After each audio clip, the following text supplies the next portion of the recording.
Retour sur ce destin politique qui s'est aussi joué dans la région. David Meneuf. Moi, je voulais vous dire, vous oubliez trop souvent l'Alsace à Paris. Vous oubliez trop souvent. Ouais. Écoutez, j'en ai pas le Et sentiment. pourtant, nous sommes de bons Français. Bonjour. Pourtant, l'Alsace aura été une destination incontournable dans la carrière de Jacques Chirac. En 1971, le jeune ministre des Relations avec le Parlement fait partie de la génération montante de l'UDR. Lors du congrès du parti à Strasbourg, il rappelle combien l'Alsace a toujours compté dans l'histoire du gaullisme. C'est à Strasbourg qu'en avril 1947, De Gaulle appelait le peuple français à se rassembler autour de lui pour entreprendre la rénovation de la France qui s'enlisait dans le régime des partis. Jacques Chirac prendra les rênes de l'UDR en 1974 et fondera le RPR 2 ans plus tard. C'est à Strasbourg qu'il commence alors une tournée dans toute la France pour faire la promotion de son nouveau parti et recruter des militants. Le RPR devient la première force politique française en 1993. L'année suivante, lors des journées parlementaires à Colmar, la rivalité avec Édouard Balladur éclate au grand jour. Rien n'empêchera la guerre fratricide lors de la campagne présidentielle. Je souhaite l'ouverture de ce débat. Je souhaite qu'elle soit aussi rapide que possible. D'ailleurs, j'ai cru comprendre qu'il était ouvert et je m'en réjouis. Lors du premier tour de l'élection présidentielle en 1995, l'Alsace préfère le candidat Balladur, 24% des voix contre un peu plus de 16% pour Jacques Chirac. Élu au second tour, il devient le président de la lutte contre le chômage et la fracture sociale. Bilan en Alsace après 2 mandats, le taux de chômage est quasiment le même en 2007 qu'en 1995. En revanche, le nombre de RMistes est passé de 14 000 à 25 000.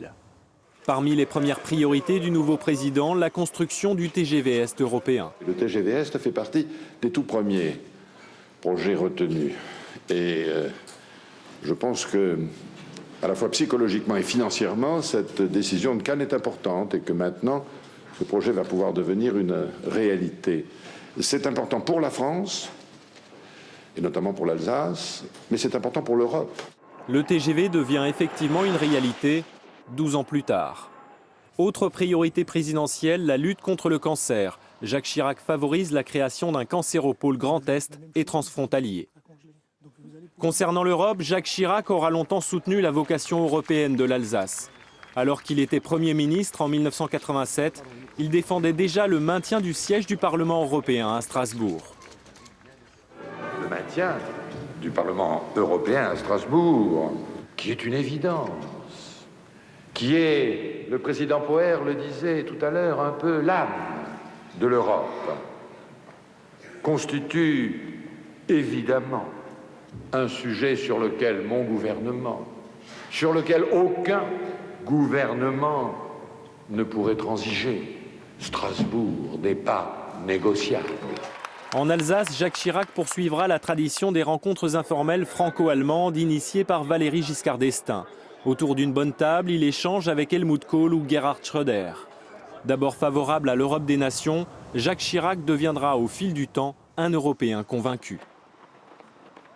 Le système actuel des présidences tournantes qui reviennent tous les 6 mois à un pays différent ne sera pas viable dans une Europe élargie.